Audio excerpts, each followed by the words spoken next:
Good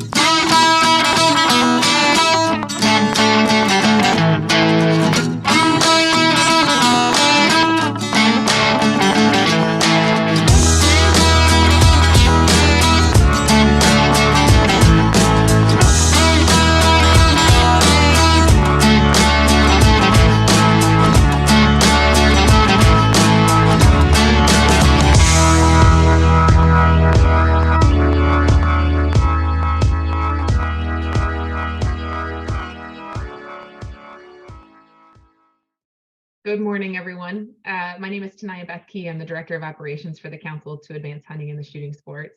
And this morning, we're going to be chit-chatting a little bit about the Making Millennial Conservationist Toolkit, which is a multi-state conservation grant project.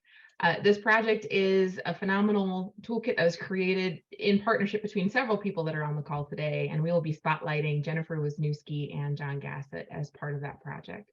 Before we get started, I would like to do just a little bit of housekeeping stuff here before we kind of launch into the conversation. And so first things first, this conversation is being recorded. I ask that everybody on the call please be on mute so that we can showcase our speakers today. And if you do have any questions for our speakers, please submit those into the chat, and I will facilitate a Q&A once they've had an opportunity to share all of the resources and lessons learned throughout their process. As I mentioned, again, all of this is brought to you by the Wildlife and Sport Fish Restoration Multi-State Conservation Grant Program. With that, I'd love to introduce our speakers today. John Gassett is our Southeastern Field Representative with Wildlife Management Institute, and Jenifer Wisnieski is our Director of Marketing and Special Projects for the Tennessee Wildlife Resources Agency.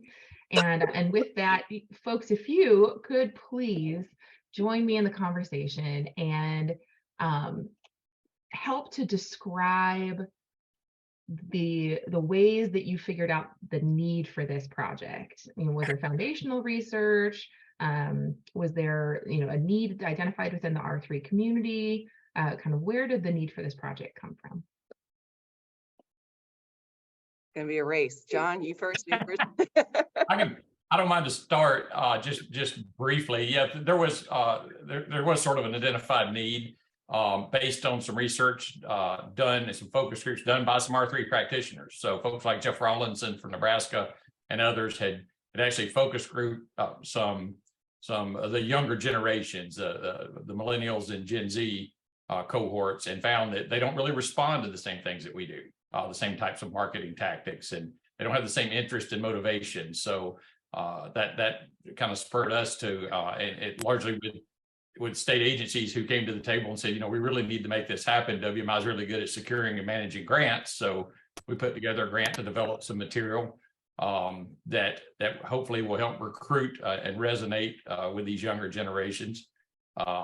It's not like anything that we've used before. I mean, the traditional techniques just don't work with these people because they're motivated by different factors. So that's in a nutshell how we got here. And then we pulled our partner states in, and Jenifer was one of the leads on that. So I'll let her take over from here. Yeah, and so, we identified, okay, so we know that we're not good at talking to millennials, and we also know that we're not good at creating creative that's good at talking to millennials. So we identified all these things that we've been very ineffective at as state agencies.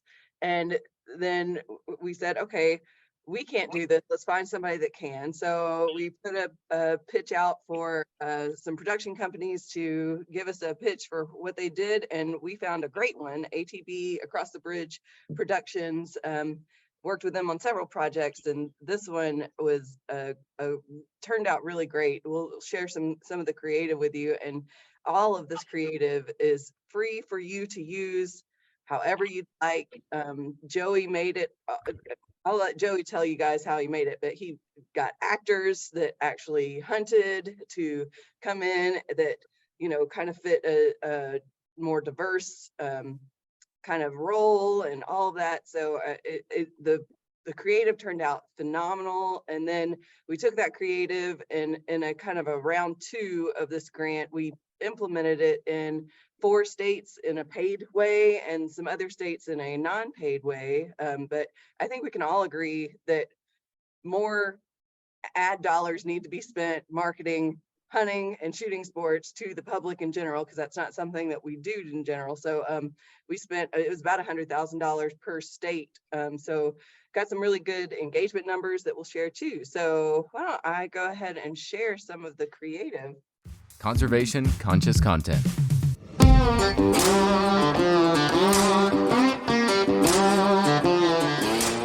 Basically grew up in a restaurant, and I was an exec chef at a restaurant for almost 9 years. I always found it fascinating working with local farmers because they had stories to go with the food they brought in the door. There was so much character with that food, it always seemed to taste better. I wanted to explore the option of like sourcing my own protein, and hunting kind of like scratched that itch, but also the idea of being able to eat something that you couldn't buy was really appealing to me. We don't buy any meat at the grocery store. We buy a little bit of pork fat every year so we can make sausage. We buy that from a local farmer. But other than that, everything that we eat is something that we've hunted or it's something that we've fished for.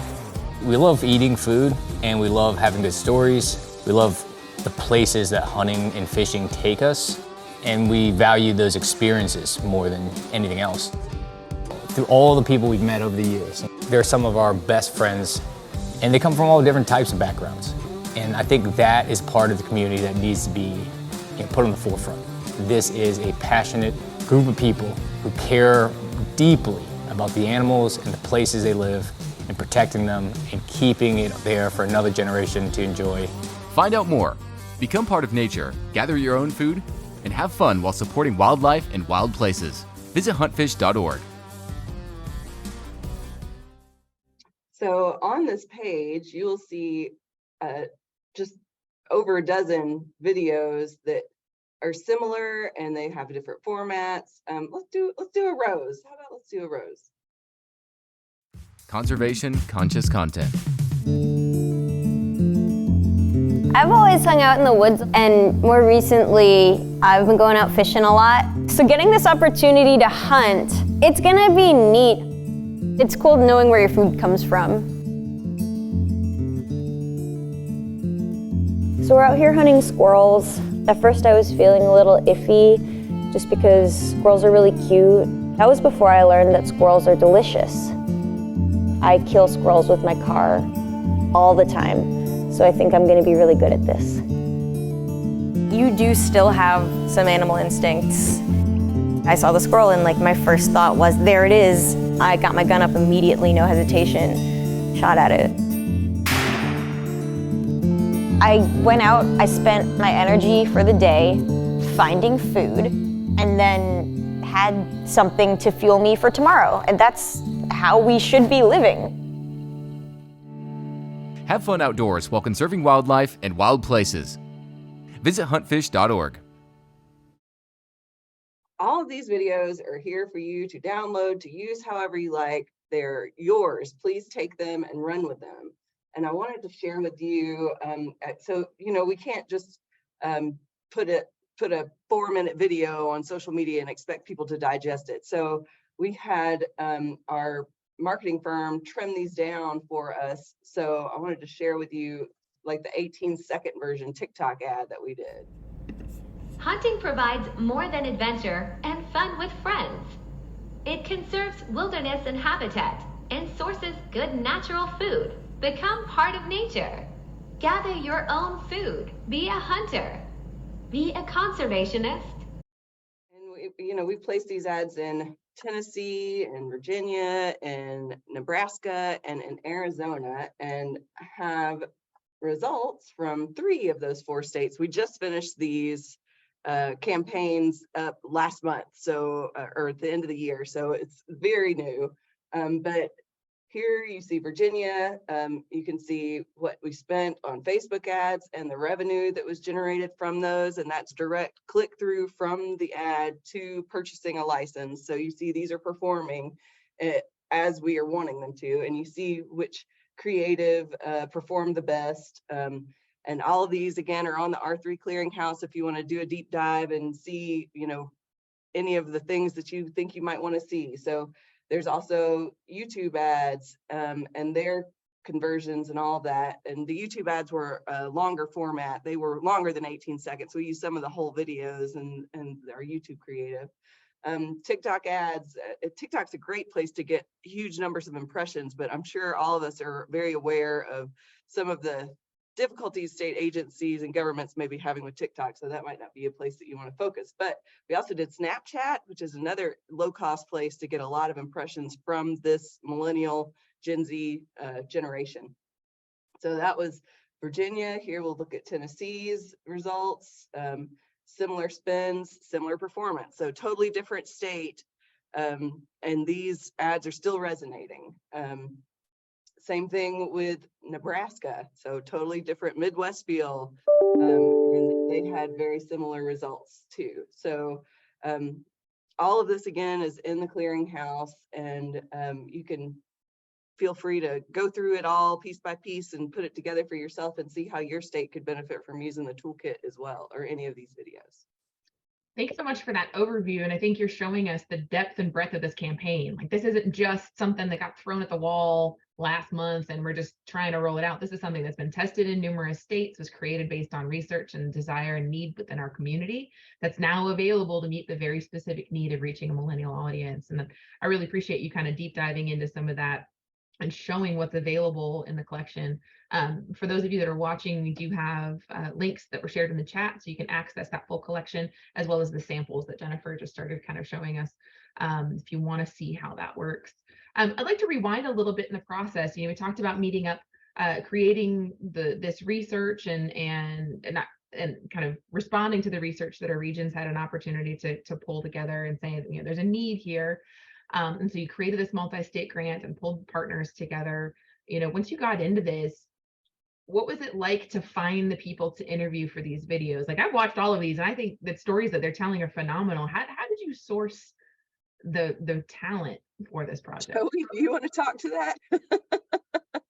I had nothing to do with that. Yeah, that comes down to just scouring the internet and finding the, reaching out to as many people as you can that you think you have a good story, and then figuring out for the real stories. We did do some casting for some of the things that aren't out there, or really hard to find. So we did do some casting on some of the stories where we need, but there were also people that were interested in it as well. So that we presented them the opportunity to hunt for the first time, and they jumped at it. Obviously they're getting paid too, so it's not like it's not all like, but they were definitely open to the idea, but nothing but just hard work and looking at a bunch of people. I find Instagram's the best way for that, just because you get a picture, a face, a location tag. We do a lot by location tagging. So we tag a location, we see who's actually in the environment we were trying to be in, and then we do it that way. So we kind of reverse. If they're out in nature already, that's a positive. If they're hunting already, we could see that. So it's like the Instagram, because it has it all built in. Like, Facebook was a nightmare. I wouldn't recommend that at all. It was very aggressive.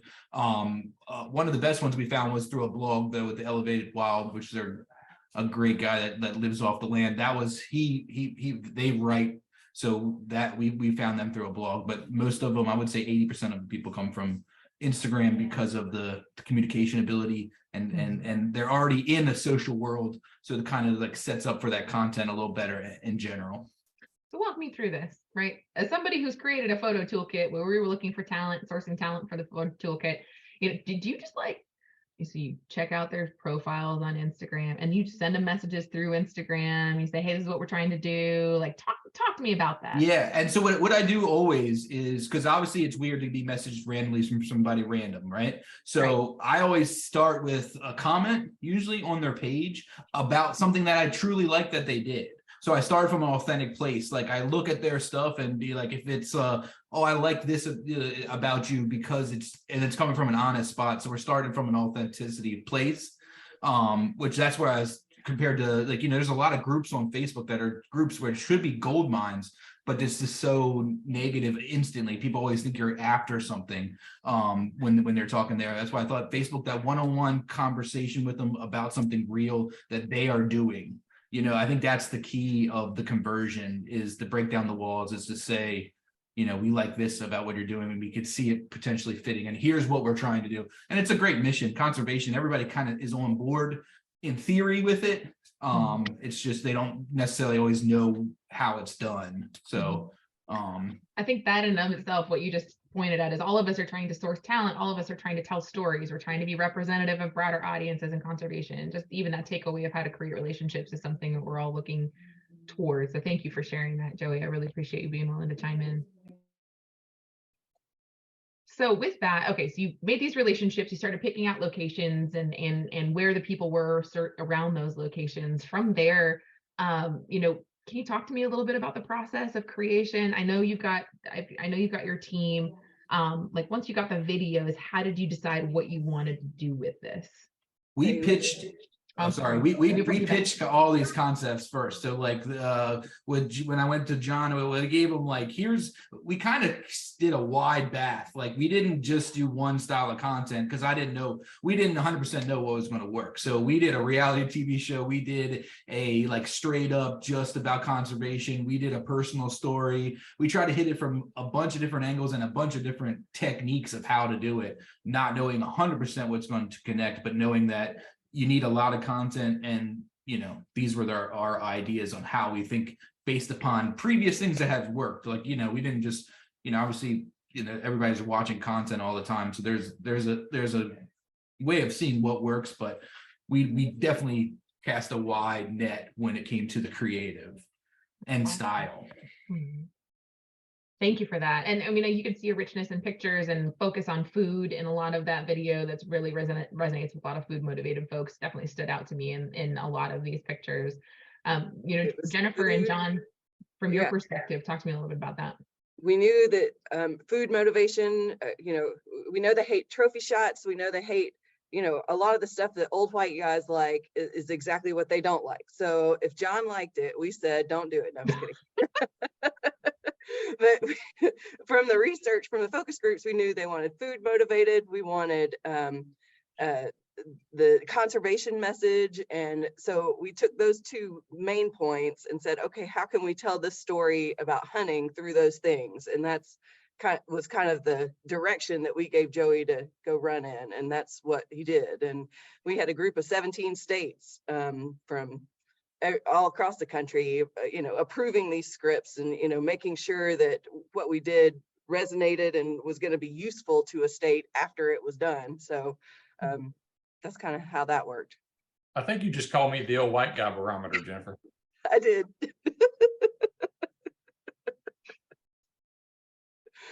With lots of love. Right.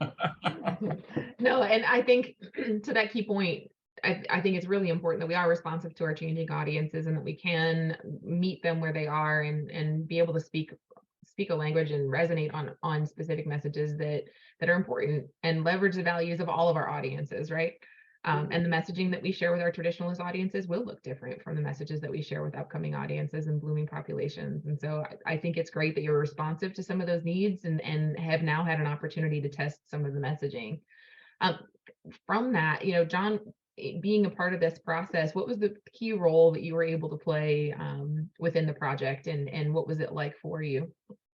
Well, I come to WMI in this project with some agency experience. I worked at Kentucky Fish and Wildlife for 15 years before moving over to WMI. So I've dealt with the frustrations, I guess, with trying to recruit new hunters and anglers, especially ones that don't think the way we do. And but you know, I've seen some successes across the country too, working with WMI. So we basically took that information, took what people like Jeff and Keith Warnicki and some others had done, actually investigating these cohorts, and then pitched those to a number of producers. And to be honest, I think we got the best one by far. Joey's guys got it, and girls got it. We had them by the end of most of them didn't hunt or fish, but by the end of the program, they were all thinking about, this is something I'd like to try, you know, so you could tell that they put their passion into it. And we certainly appreciate that. And we had, and legitimately, we passed over some longstanding partners that have production companies, but they produce the traditional type recruitment videos that are, you know, very much older white males with the grip and grin shots and all that. And you know, we're great partners with you and we love what you do, but that's not what we're looking for. Mm-hmm. So we picked Joey's company and never looked back. Well, you ended up with a phenomenal final product. So with these videos, now you started implementing. Could you talk to me a little bit about the scope of implementation? Jenifer, you were saying just last month, we kind of wrapped up with some of that implementation. You know, how did that work? How many states were involved in that piece? So there were 4 paid states, and when I say paid, that means they got the money to place the ads. So we had our marketing firm MGH recommended us, here's the places where your millennials and Gen Zs are going to be, and where you have the funding to put those ads. And they came up with a plan, and it needed to be, during hunting season, so it needed to be a fall campaign. So we got everything on the ground and running late September, early October, and it ran for a couple of months. And we did Facebook, Instagram, Snapchat, TikTok, YouTube ads were the way that we went. And, from the reports that I showed, you can really see what you can buy impression wise, which an impression is a set of eyeballs. So every set of eyeballs you get on that is, of value at some level. But we really wanted to tie it to license sales, which, us using Brant, we're very much able to tie things from one end to the other and see every bit of what the return on investment was. So I always like to say, hey, I took $100,000 from you and I made you, $400,000. So that's the way that I've been able to, especially in this agency, in this community, be able to, build that, I don't know what you call it, respect or just quality of work, or, proof is in the pudding kind of thing. So, when you give that back to people, they tend to say, oh, well, that's great. Let's do that again. That really worked, because there's not a lot of other grants in the multi-state grant world that can say, oh, we took your $300,000 and we turned it into $1 million. Like, that's just not how grants usually work, but it can be for marketing. So I'd encourage anybody doing this type of marketing to try to link it to licenses sold, so that you can say, hey, we made you this money back. Mm-hmm. And I think that's one of, I'm sorry, go ahead, John. I was going to say, Taniya, that's a good point to make, is a lot of folks on the call may or may not realize this, because if they're, historically, they've been the marketing people or outreach people for their agencies, they've been told, wildlife sport fish restoration dollars, marketing was an ineligible activity for years, until the PR Mod Act happened a couple of years ago, which opened that up to using PR dollars for marketing and outreach. So if you didn't catch that, that's an important factor, because you may be hearing that, well, you can't write a grant to do this. Well, yeah, you can now. As of 2 years ago, that's a possibility. So yeah, I think that's an excellent point. Go ahead, Jenifer. Didn't necessarily get bigger though, so you're still competing with everybody else in your agency that wants PR dollars. But if you can prove to them, but when you give me $100,000, I give you back $300,000, and you get more PR money next year, then it just makes marketing seem like a great investment, as opposed to a new bulldozer or, something along those lines. Yeah. Well, I think thinking about marketing through that return on investment or that value add is, I think, an excellent component to this. And I would like to hear more from your perspective about, not every project can result in license buy, right? Some of ours are more about awareness campaigns or improving intellectual support for activities, so we've got more voters on the landscape. But when you can, and your state is equipped to be able to see from point A to point B, we drove traffic to purchase a license. I think that's kind of like that's a golden standard in a lot of ways, like to have that capacity. And not every state has that capacity to do so. And so from your perspective, can you talk a little bit about the utility of this toolkit, regardless of whether you can track all the way through to a license sale or not? Well, if anything, it's, high quality production value video that I would have killed for, to have to be able to chop up and use however I want to in my state. That in and of itself is worth money to anybody using it. And you can, Nebraska's report, for example, they are not able to tie it back to a dollar sale, but you still can prove how many eyeballs, how many, impressions, how many click-throughs, and all of those things that then, depending on how, you're structured, you could have them sign up for email updates, or you could have them, sign up for text messages, or you can have so many different calls to action that it might not be buy a license today. It may be sign up for learning how to go hunt, sign up for events that we might have for our 3-type events. So there's lots of different ways that you could use a call to action at the end of any of this creative to get at whatever R3 target you were trying to do. Awesome. And I think that's a great point for this. Folks that are listening right now, all of the videos that were created through this multi-state grant are free for you to use and tailor to your needs. And so some of the examples that are at the links that have been dropped in the chat, those are examples of how you can tailor it to your specific needs, but also you can chop and edit the fronts and ends of these so they're specific to your agency. And so please feel free that this is for you by this community. John, is there anything else you'd like to add to just a couple of technical process type comments. One is that I know you downloaded sort of I think the mid-range resolution for each of the videos. We do have those by all the various resolutions that Joy created. We have high def up to 4K, I think, on most of these. We have 6 or 7 different resolutions. So if there's something you need and it's not available in the as a resource through the council site, if it's not quite high enough resolution, let me know. I can give you the password and you can go onto our webpage and download the high resolution version there. The other thing is that you notice in all these, the original videos before they've been modified by agencies, they all reference huntfish.org, hunt-fish.org, which is a domain that we purchased. It's basically just a redirect domain. Anywhere that goes to that domain, it drops them into a map of the U.S. that has clickable states, and they can click on the state where they want to learn more about hunting or shooting or outdoor recreation. So, and I have currently linked the home pages for all 52 agencies out there to those states. But ideally, you would want to drive them to a splash page specific for learn to hunt, learn to fish, field to fork, those sorts of type things. In other words, don't dump them on the homepage of your agency website, because they're probably going to get lost and you might miss them.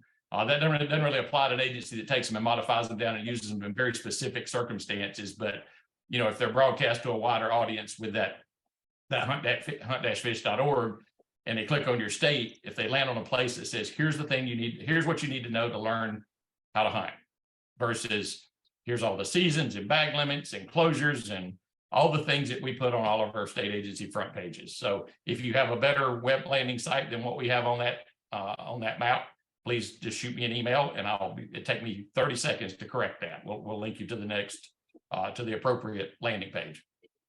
Excellent. I appreciate that. And John, if you don't mind dropping your personal email or the best email to reach you at in the chat, and Jenifer, you as well, that would be wonderful. Yeah. People can follow up with you after this. So I'd like to get to, lessons that we've learned along the way. Every single time we facilitate a multi-state grant, we learn more about what's the best way to do this? What are some things we wish we would have done differently? What are some things we will be inspired to do as follow-up next time? So from the grants piece of this, because I know a lot of people on the call right now are involved in these granting processes, either as partners or primary investigators. So, can we talk about that piece? What did we learn from this specific grant administration process? Is there something that really stood out to you through this project? To me, it's that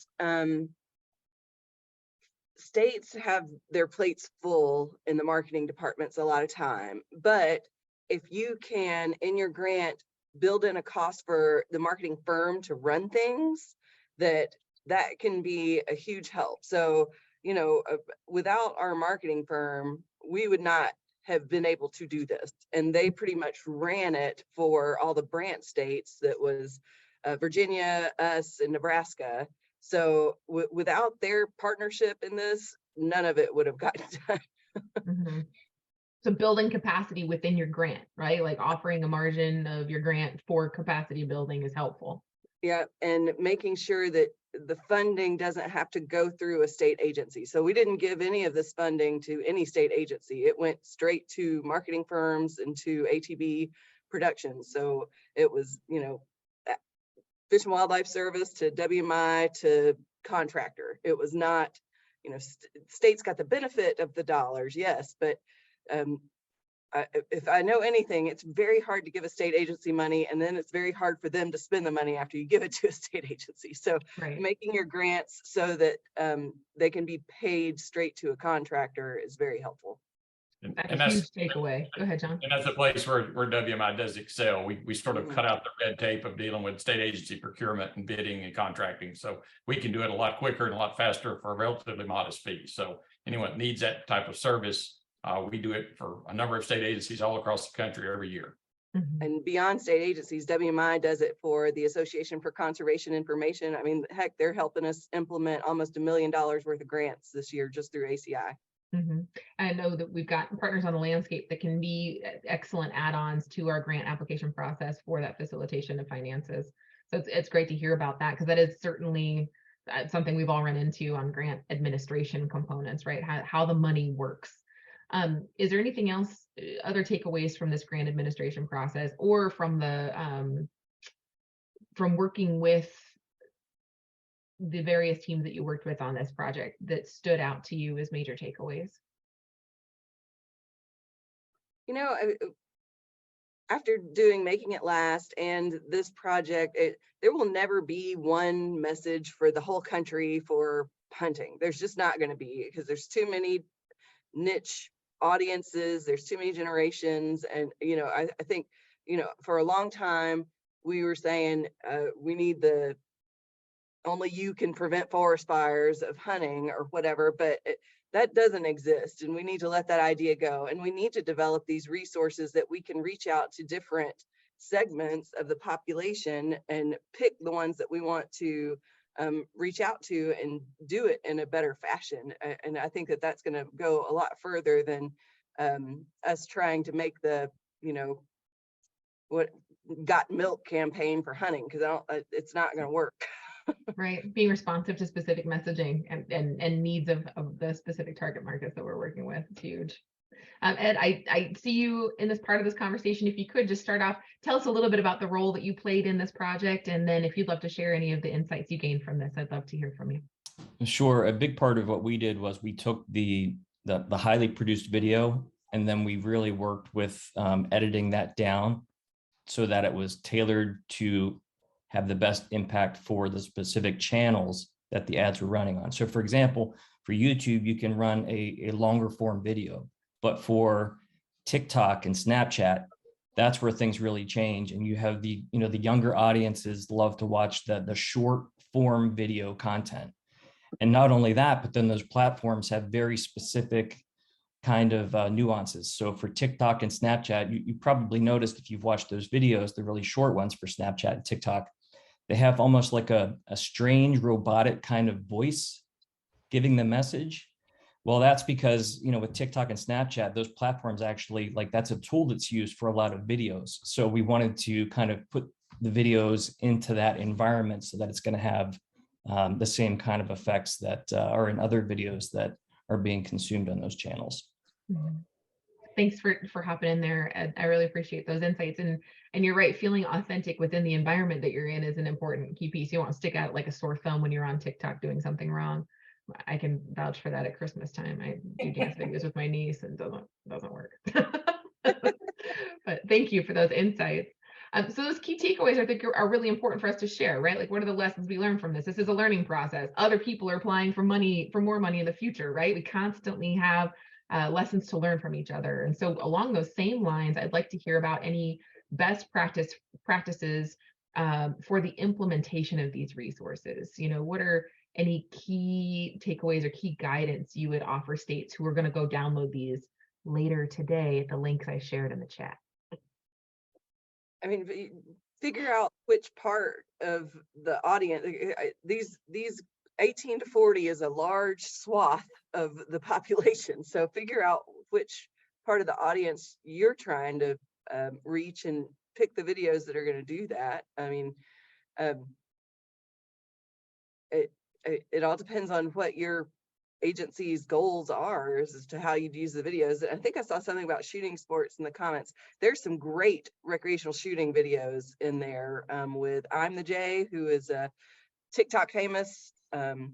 So yeah, please use those. Well, And following up on that comment, our first step in this was to develop some videos that we thought would be effective recruitment tools. The second step was this past year's grant to test those on a national level marketing campaign. In my mind, our third step is we've demonstrated some success with these.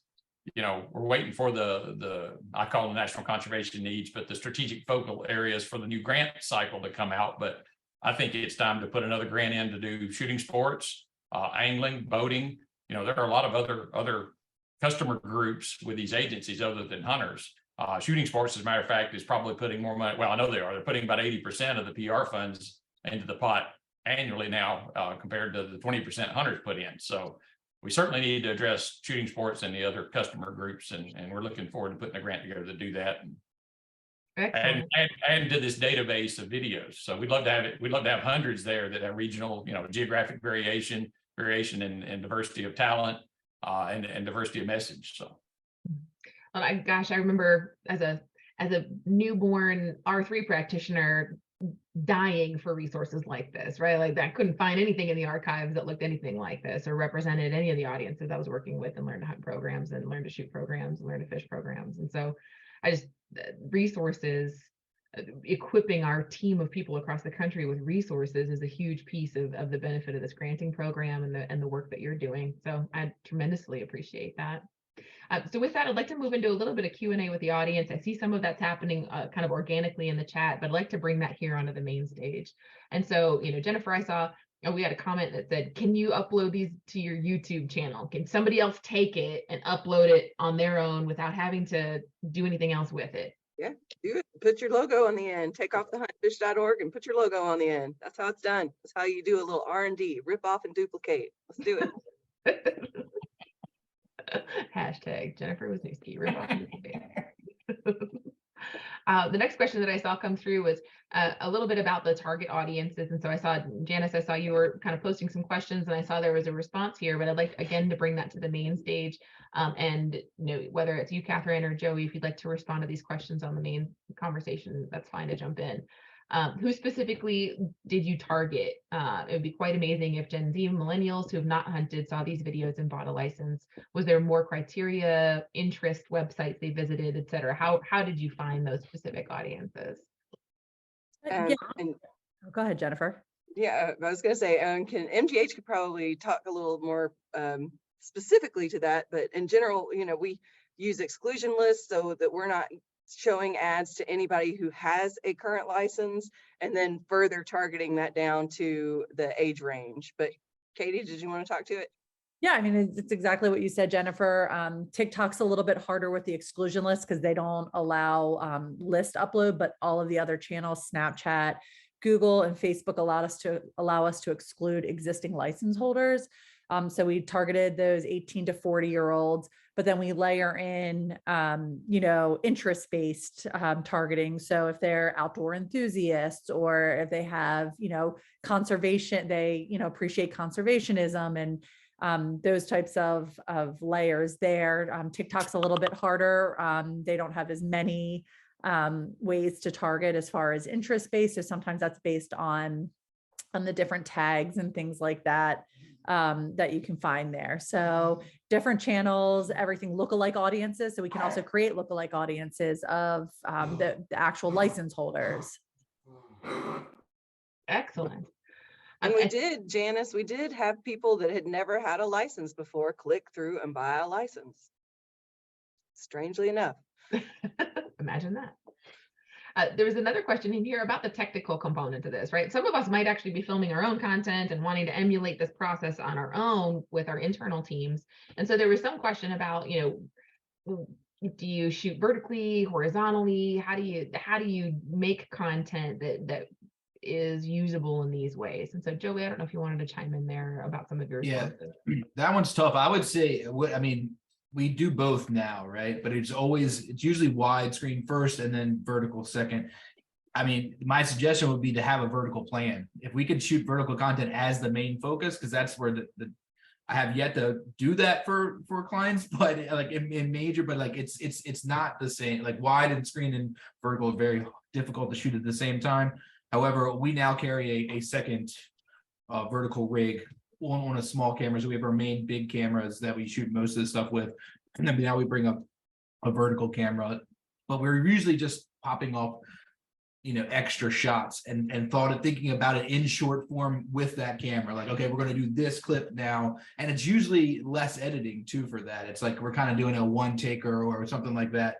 But in going forward, I would just think about it, the campaign as a vertical campaign, potentially. That would be my suggestion, but obviously, or shoot at the same time. It's just more crew members at that point. So cost would the shoot it is two different kind of products. For these, we edited the widescreen and reformatted it to fit the TikTok and the 9:16, the vertical, which is doable, but then it looks too close up sometimes. One other, while we have you here, Joey, love to hear a little bit more about any other best practices for filming your own content, right? Like if you've got states that don't necessarily have the ability or capacity to work with an external marketing firm and are doing a lot of their own content, are there any other key takeaways from this kind of creative process? I would say the phone's not your enemy. The phone's your helper. Like, use the phone, use the vertical iPhone, and just shoot a lot. You know what I'm saying? Like, content is, you can't make enough content. That's the crazy part. So it's like, I would just say shoot a lot. I love it. My iPhone and I are going to go for a walk later. All right. So vertical shooting, using your iPhone, getting in touch with your audiences, finding out what their very specific needs are, meeting them where they are with content that is attractive in a language that they can understand and in a format that they actually tend to, is exactly how we would want to be treated as customers as well. So I love those key takeaways. And I think that those are all really important and central to how we do this work. Jenifer and John, I'd love to just come back to you here as we kind of near the end of our time together and say, as people are using this resource and as people are looking ahead to potential future grant opportunities, what are any words of wisdom that you might want them to come away from today with? If you've got the extra time to spare and go into these multi-state grant efforts, it can really bring a lot of resources to your state. So, Virginia, Nebraska, Tennessee, Arizona, they were all part of doing the research, part of, all of the work that went into these grants, but they benefited by getting $100,000 worth placed ads for their state. So a lot of people see a lot of this committee work and, kind of go, I don't have time to add anything to my plate. But if you can manage to carve out some time for it, it can really be a financial benefit for your state agency, as well as you get to learn a lot. So, I tend to say yes to opportunities, and doing so, yes, my schedule is full, my calendar looks crazy, but I learn a lot and have been able to bring a lot of dollars to Tennessee to do R3 marketing. Right. I think you're totally right. As a state practitioner, I often think, God, my calendar's already full. I don't have time to dedicate to this. But when we gather our financial and time resources together as a greater community, aiming at specific targets together, the overall lift is much lighter. Instead of all of us duplicating effort constantly, thinking we have to put our own stamp on things. So I love that you pointed to that. So, John, are there any key words of wisdom? A couple of comments on this particular grant funding source is read and become familiar with the rules. That's important here, because the name's right in the title. If one state wants to go and write a multi-state grant for an outreach project like this, the grant program is the multi-state grant program. So one state's not eligible to do that. You need a group of states, or you need a regional association. For-profit companies are not eligible. So you have to go through a nonprofit, an NGO, or once again, a group of states can submit a grant. And the second thing I would say about that is they are competitive. Don't get frustrated. You put one in, you get rejected, put it in again the next year, and put it in again the next year. It seems like once you get one, you get your feet wet, then all of a sudden the money will start flowing. But sometimes it takes 2 or 3 years to get there. And I served 9 years on that grant team, on the multi-state grant team that was reviewing and approving grants. So I've got some experience there, and it's not the easiest one to navigate, but spend some time learning the rules and the guidance, and yeah, just keep trying. So And I've dear got God. three opportunities for anybody on this call that would like to get involved in one of these grants. This year, currently open right now is the Association for Conservation Information's R3 marketing grant. So we grant $50,000 to 5 states to do a project that, you know, it could be taking these videos and implementing them in your state. There's $50,000 for you to do that. So that's one. Another one, if you're in the Southeast region, which I see some Southeast names on here. So we have a Southeast R3 committee that has 2 multi-state grants that we're implementing this year that we need more partners on. And then the third one is the AFWA Outreach and Marketing Working Group. We will be working on a multi-state grant for next year. We're coming up with a concept to take the Making It Last toolkit and kind of revamp and rehash it to make it a total relevancy toolkit for state agency relevancy. So that's 3 opportunities that anybody could get involved with if you're looking for a chance to be involved in any of these types of projects. That's excellent, Jenifer. And I'm glad I just took some notes here because we can post the those opportunities and contact information with the video when it goes live. So thank you for sharing those. And you're absolutely right. Getting involved, getting your feet wet in your community gives you relationships and opportunity to influence the resources available to this broader pool of practitioners. I think it's an excellent resume builder on top of a huge benefit to your own state and your region and our national communication and collaboration on R3. I can't say enough about getting involved in projects like this. You've got the freedom to do so. John, any other key takeaways from your angle on this one or opportunities you'd like to point to? I think you've exhausted the extent of my knowledge. Yes. Yes. Which is not much. It's not a very deep pool there. No, like deep thoughts from a shallow mind, right? There you go. I'm a mile wide and an inch deep, right? Yeah, exactly. Right. But well, for everybody at home, there's a lot of resources in the chat. I hope you take a minute to go back through there and pull out some of the links that we've dropped for you for resources that are out there. Please, there's contact information for both Jenifer and John, and I'll put myself in there as well if you'd like to reach out for whether it's collaborative opportunities or if you're looking for somebody to bounce ideas around. One piece of this multi-state grant thing that John, I think, started talking about that I want to reiterate is that people have gone before you.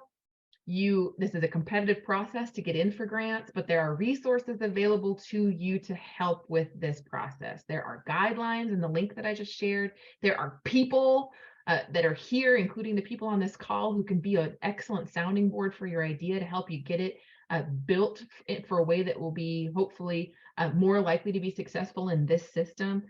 There are partners that can help with amplifying the message and identifying how you might play an important role. So, you know, certainly work together within this community to figure out the best pathway forward. You're not in this alone, and we're all part of a greater R3 community here. So Jenifer and John, thank you so much for your time today and sharing this specific project and the results and outcomes from that project. Again, there's an excellent link in the chat to get to these resources if you want to download them yourselves, or you can reach out to John for the higher quality, higher resolution videos if that's what you need for your specific efforts.